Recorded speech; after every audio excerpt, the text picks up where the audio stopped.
So this is the file that we are going to see as an example of how we can use Excel in our day-to-day life, or making decisions or having some interesting reports. So let me take you through the contents of the file. Now if you see, this file contains 700 records, as you can see here, and it has got 16 columns.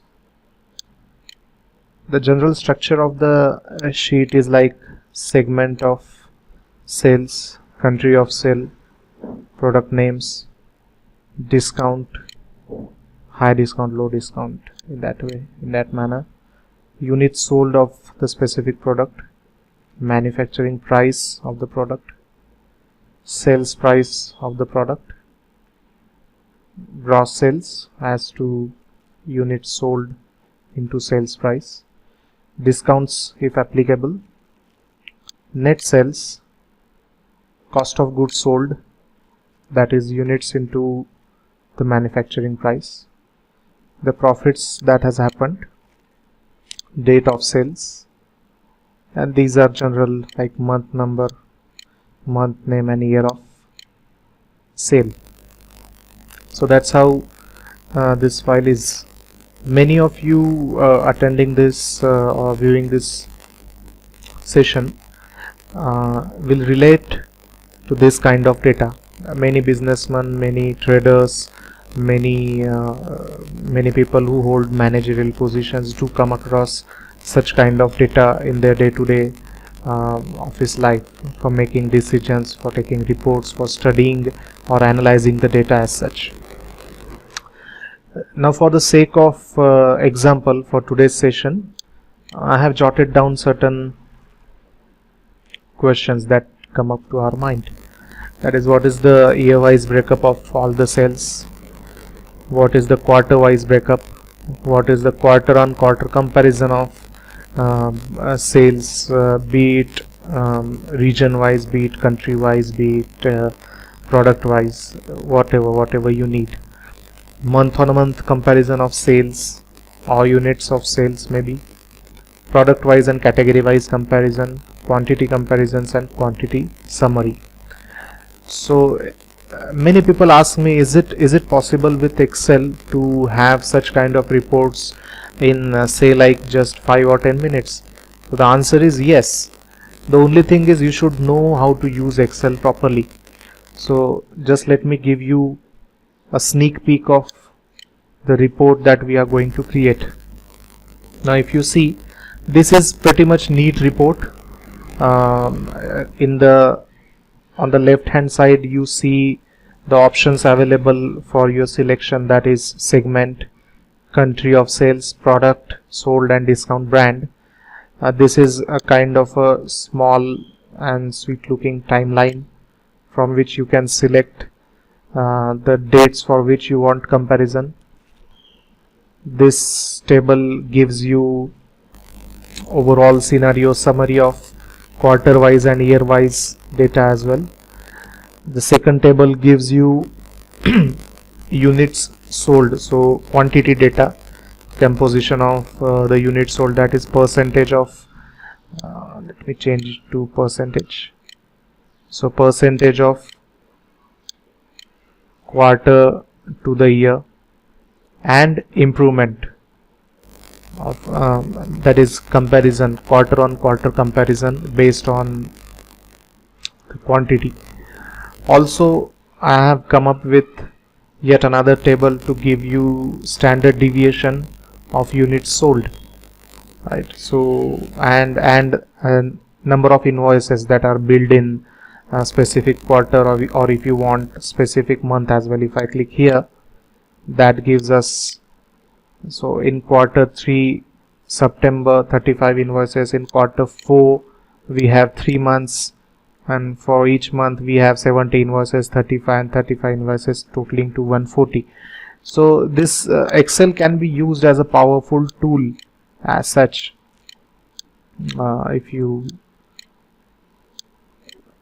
if you know how to properly use Excel features and tools. So without further ado, let's start and see how you can do it, and in how much time does it take to make these kinds of tables. So let's start. So right now, say it's from 0 we are starting. So let's create a sheet. I'll name it practical hands-on. Okay, so now what I'll do, I will just select this data, Control A. So if you see my whole data is selected, insert pivot table to existing sheet, since we have the sheet already. So I'll just select where do I want my pivot table. So I want my pivot table here. Okay, so this is my pivot table. Now in the rows I want dates. So let's see, where are the dates? This is my date, so I want this here. So that's simple, that's how simple it is. It has automatically, you see, it has grouped the date into its corresponding years and quarters as well. So let's have a look here. What do I want? Gross sales, discounts, net sales. So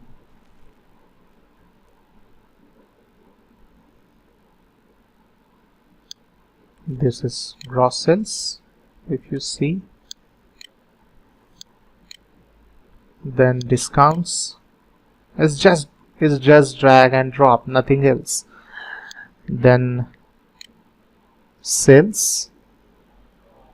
So if you want to like cross check, gross sales minus discount, that gives me the exact amount, right? Then what do we want? Cost of sales, that is manufacturing.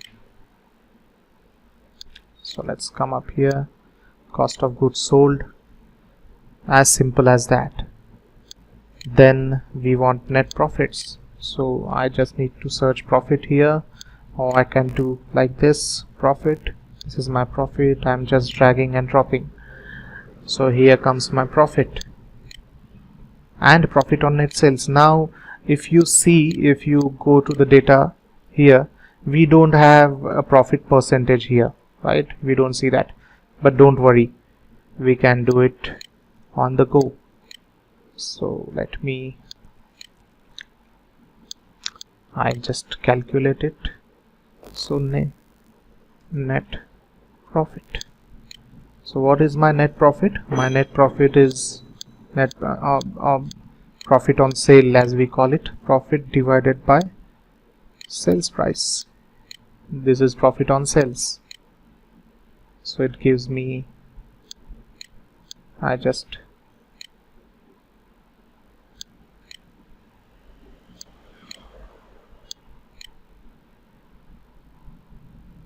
I made some error, I guess. Let's check it, what we have missed. Net profit, oh, sales price. I don't want sales price, but I want here is sales. So sales. Okay, so that gives me profit. I'll change the format, so that gives me the profit, right? So it's as simple as that. We are already done with the first table. Now let's go quantity tables. So now what I'll do is I'll just select the table, select entire pivot table, copy it, paste it here, and since I just want quantitative data, I'll get rid of all this stuff except date, because we want date to be here. Then we want units sold. So if you see 1125,806, 1125,806. So that's correct. Now what do I want? I want composition. So composition, I mean to say, so if my quarterly or yearly total is 264,674, I want to know the composition of how much percentage I have sold in quarter 3 and how much in quarter 4. So what do? I just bring in this again and just change the settings. So I want percentage of what? Total. Percentage of grand total. Right? There you go. Right? 23.51. So that's how it works.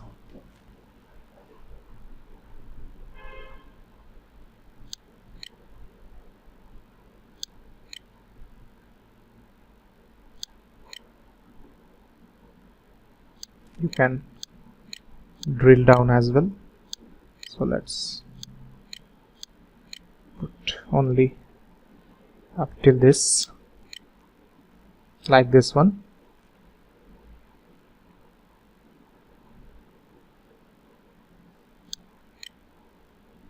Also I want to know the improvement, so I'll just once again bring this here, just change the setting. I want percentage of what?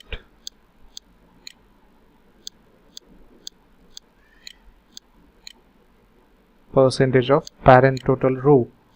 Okay, so that means if I show you here, so out of 100%, 2013 has got 23, 2014 has got 76, and if we consider this as 100%, that is out of 264,674, 20% are in quarter 3 and 80% are in quarter 4. That's what it tells us. So that's how much easy this is. Let's go for the third report. Now I just want to know the quantity of invoices that I have raised, right? So I'll just go here, design, select, I'll select entire pivot table, copy that once again, paste it here. I don't want these, so I remove these. I want count of invoices, so simply, so that gives me count, right? If we go here, it's matching, right? And now one very interesting thing, I want to know the standard deviation as to invoices. Like let me show you what I mean by standard deviation. So if I select just 2013 here, okay, so what I want to know is, say this is my first invoice, this is my second invoice, this is my third invoice. So while my one invoice is showing me 2,36,000, another invoice is showing me 8,200. So I want to know the standard deviation as to size of invoice. So that can be one KPI. So what do I need to do? Simple. I'll put sales here, just select what do I want. I want standard deviation. So that's so easy. That gives me the standard deviation of sales, right? If I also want standard deviation of units sold, I'll just select this standard deviation. I want standard deviation, there's one. So what does this tell me? This tells me that if we consider the central point as 0, so it tells me I have sold 0 minus 850 or 0 plus 859 pieces single invoice. So that's the movement from average. So that gives me the standard deviation of units sold. Now, so we are almost done, 80%. Now what remains is just cosmetization of the report. So let's see. Now we want to add slicers. I'll show you what slicers do. So what I'll do is I'll insert slicer. Slicer is nothing but a filter. So I want slicer for all the things except for the quantity and monetary things, right? So that pretty much covers it all. So I want all these slicers. We will arrange them neatly here.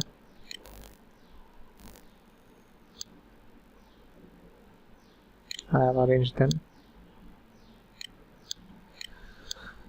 Let's resize them as well. We have limited space here, so I'm resizing them. Let's put it. So there you go. We have slicers ready to be used, right? These are my slicers. Let's change the style of the slicers. Let's make them look bright with a good background, right? This. Now you see this simple timeline here. How to add that? That's very simple. Again, I'll select this, go to insert timeline. There is only one date field that gives me timeline. Okay, I drag it up here so that it gives us good ample space to study all the things properly. So there we go. Change the style.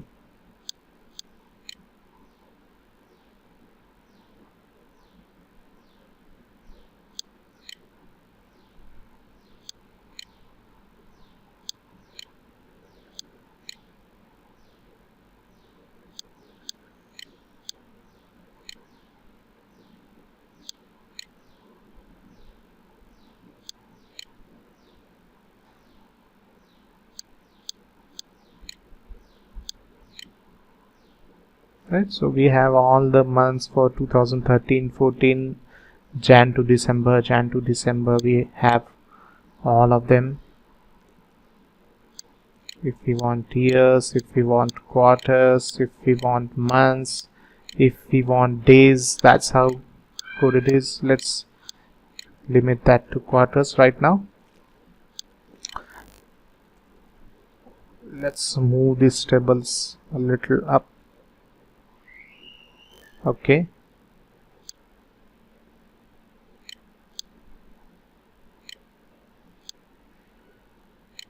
now let's add charts as well. So there I go. So right now I am here. I want pivot chart, so I'm creating a chart here, stacked. Maybe that's good.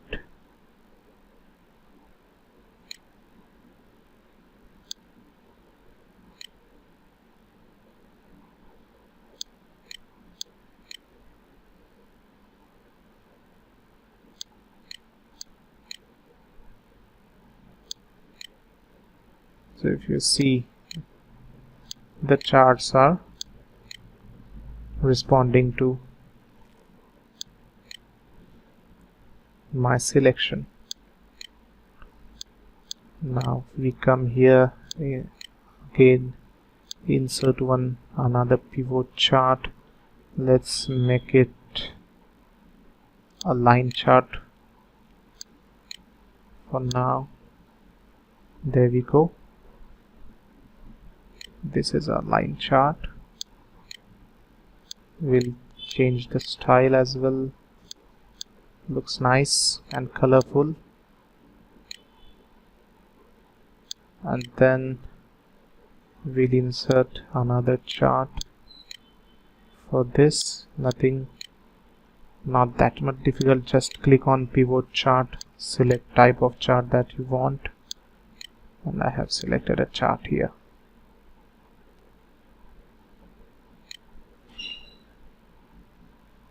Let's change the design. Okay, so we have all of this. Now I go here, I don't want grid lines, so that looks pretty neat. Also I don't want all the whites here. I'm changing this. Then I'm also changing the fonts here, and there you go. We have the exact same report here, right?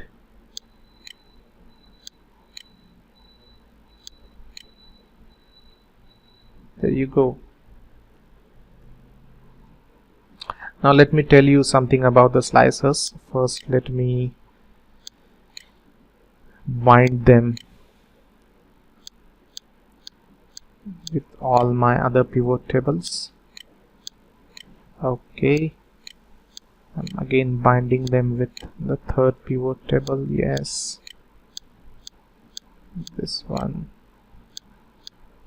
Okay, so now what slicers do, suppose I want the sales data only for Canada, right? So now this is the data only for Canada. You see it is changing. If I select this, so all the data, so if you see this table as well, it's 140, and if I go to Canada, if I select Canada, it gave me, okay, the same number of invoices are there.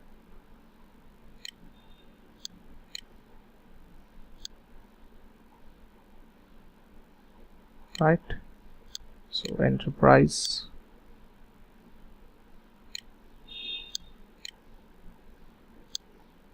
so it's changing, right? So if I want to clear filter, it cleared.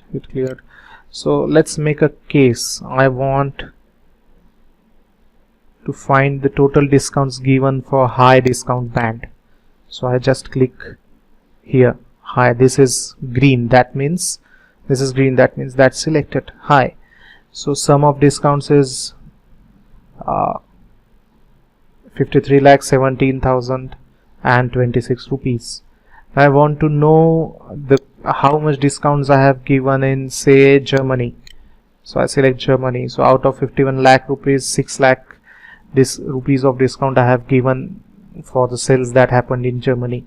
Now how much discount I have given to government, I select government here. So the discount is 2,35,983. So that's how easy is that. And if you again see, graphical representation also is changing here, right? So let's give it a little more cosmetization. I want the commas and full figures here. Here again I want in commas and no decimals. Here also I want commas and no decimals. Here if you see division, that means there are no sales in Q3. Sorry, no standard deviation. There should be only one. See here, since it is only one invoice, there is no standard deviation, obviously, right? So that's how it is. So yeah, pretty much that's it. That's how you can create very impressive analysis charts. And how much time we have taken with all the explanation and everything, we have only taken almost only 15 minutes to cover this data. And understand one thing, even if this would have been, instead of 700, this could have been like 1 lakh rows of data, still the time required would have been 15 minutes only. So that's the beauty of knowing Excel at the back of your hands. Thank you. Thanks a lot.